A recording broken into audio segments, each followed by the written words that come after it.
What up, what up, what up? What's going on, everybody? It's your boy Jess. Welcome back to another Madden 25 Ultimate Team video. And today, we are one victory away from making the Super Bowl in our season. Now, last game, we definitely won by some luck. I can't call it anything other than that. We timed the snap and were able to block a PAT, allowing us to go into overtime, and we received ball first, where we ended up winning the game due to Tony Gonzalez being miraculous. So we take a look at my opponent's lineup, and to me, this is a very crucial part of Madden Ultimate Team. Obviously, you know, I do it because it's nice to show the viewers what is the personnel I'm going up against. But even if you're not streaming, if you're not a YouTuber, if you don't plan on showing anybody the game, if you just play for fun or whatever, always take a look at your opponent's lineup. You always want to try and pick out any significant matchup that goes in your favor.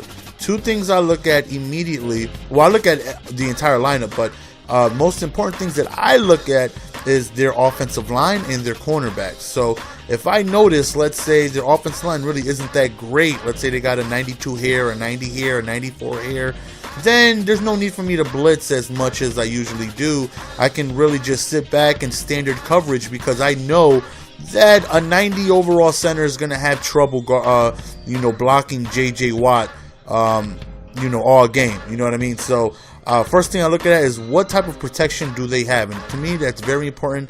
Make sure you guys do the same. Well, not make sure, like it, you know what I mean, but I would suggest you guys do the same. As we score a touchdown right there, go up 7-0, is always pay attention to what type of protection that your opponent has. You know, like I said, if they got a bunch of low to mid 90s and you're stacked with a 99 Freeney, 99 Greg Hardy, 99 Sapp, or 99 Rand, or guys with really, 99 Sue, guys with amazing block shed, then you can really just take advantage of that and, not need to send so much pressure. Maybe just sit back and dime or quarters, and trust me, your guys will get through. Their block shed is too high for those guys. Oh my goodness. Oh my damn.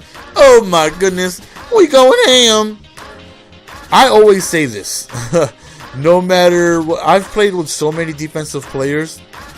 I've played with almost all of them. I've used 99 Freeney, 99 Hardy, Madden 25, 99, JJ Watt, all of the safeties, Troy Polamalu, Rod Woodson, holographic Brian Dawkins, Ray Lewis, all of them.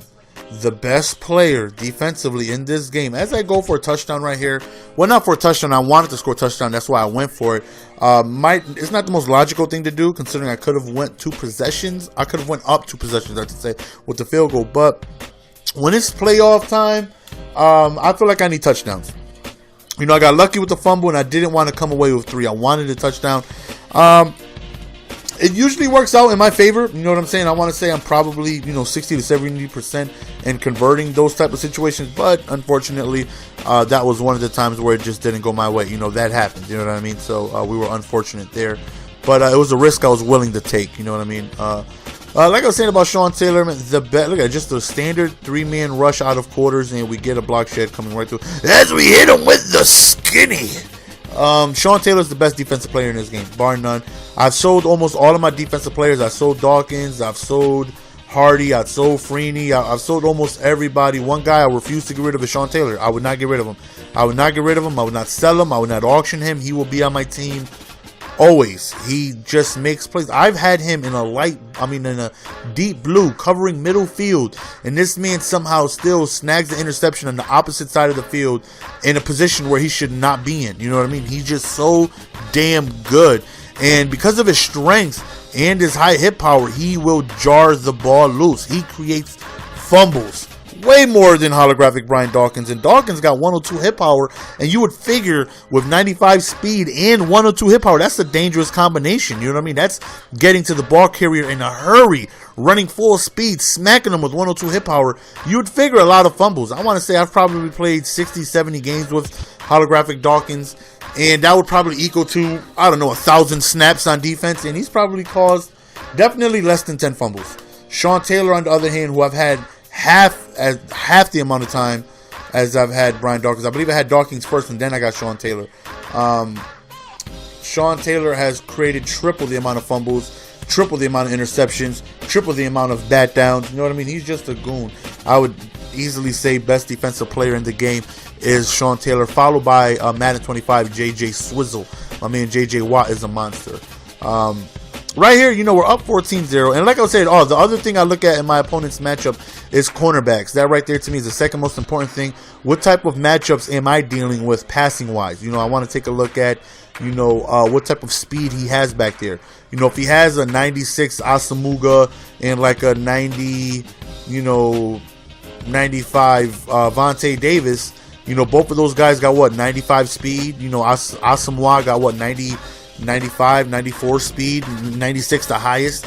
You know what I mean? So that would let me know, okay, anytime I don't see safeties over the top, I'm going to take advantage of Randy Moss with his 99 speed and him having a 95 speed cornerback or 96 speed cornerback. You know, I most likely will be able to have the advantage over the top. So always pay attention to your opponent's cornerbacks. You want to know what type of speed you're dealing with. You want to know if you can get away with streaks. You want to know if they can press really well. You know, because those things are very important. So that's, you know, my advice. Always pay attention to your opponent's matchup, man. Your opponent's lineup to understand the matchups you're dealing with, you know, because those are very, very important. Right here, up 21-0, you know, things have been pretty much going our way all game. You know, we've been able to force some turnovers. We've been able to, you know, pretty much limit him from being able to drive downfield all game. Right there, it looked like it could have been an interception, but good catch by him. So up 21-0, him having 2 timeouts. I would go on ahead on the record and say it would be very tough for him to come back. Damn near impossible, as long as I don't do anything stupid. Like just a couple games ago, I uploaded me down 24-7 almost the fourth quarter, and he had ball, and I came back and won because he just not playing smart. You know what I mean? That situation, you want to be able to run the ball, keep the ball on the ground, keep the clock moving, avoid passing, because incompletions or interceptions might happen. That can stop the clock or give the ball back to your opponent. And he threw a pick six, and he decided to pass the ball still, and we got ourselves a stop, and we won the game. You know what I mean? So that right there is, you know, I'm not putting myself in that situation. You know what I mean? I'm running the ball, and that's exactly what it is we do here. We run the ball one more time. He's not calling any of his timeouts. He pretty much understands that the game is over. He would just be, you know, delaying the inevitable. So we end up winning the game as we just milk the clock right there to the final second. So as you guys see from the title, Super Bowl, quickest Super Bowl ever. Next video, next game actually, we go on ahead and we show you guys the Super Bowl as Drew Brees goes on ahead and congrats his offensive line for a spectacular game. We win our coins. Now we're going to head on into the Super Bowl, and this right here is definitely a big game for us. You know, definitely a game we want to be able to win.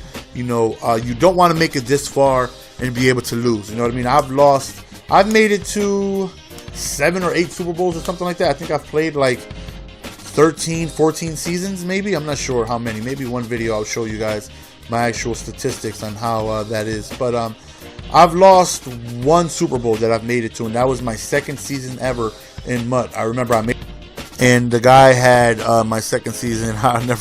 He had 97 Sue and 97 Warren Sapp. At the time, those were the best defensive tackles you could get in the game, and they were block shedding everything, and I couldn't win, and I lost, and very, very frustrating that game was. But I think that's the only Super Bowl I've actually made it to and lost that I know of. Maybe there's another that it's not coming to mind, but right here, you know, as always, you know, we take a look at our opponent's matchup, not only to show you guys, but to see if there's any type of, you know, substantial matchup that we could take advantage of. So right here, as you guys can see, pretty much obviously the video is coming to an end, and there's a reason for that. He loses connection. So he not only does he lose connection, you know, we win the game, and you know, we weren't deceived or anything like that. We actually got the victory, and we end up getting the coins and our Super Bowl pack, which we will show you guys after this video. And I mean, after this video, after the quit happened. So we end up not. Well, I've only gotten lucky one time opening a Super Bowl pack, and it was a 96 Cameron Wake, an elite Cameron Wake, and he was going for about 30K at the time, and I was so excited, like I couldn't believe I pulled that. So as you guys see, we won the game. We do have our Super Bowl pack, which we open up, and there's not anything there. But hopefully you guys enjoyed the video, man. As always, your boy GS, love each and every single one of you guys. Hope you guys are enjoying the flood of content that we have been providing you guys, as well as streaming every single day. We're going to go on ahead and take a look at our pack. We got a contract. We get a Hogs collectible, an elite Hogs collectible, and we get a high tower. Yeah, nothing there. So that's it, man. I'm out. Peace. Give it to me, baby.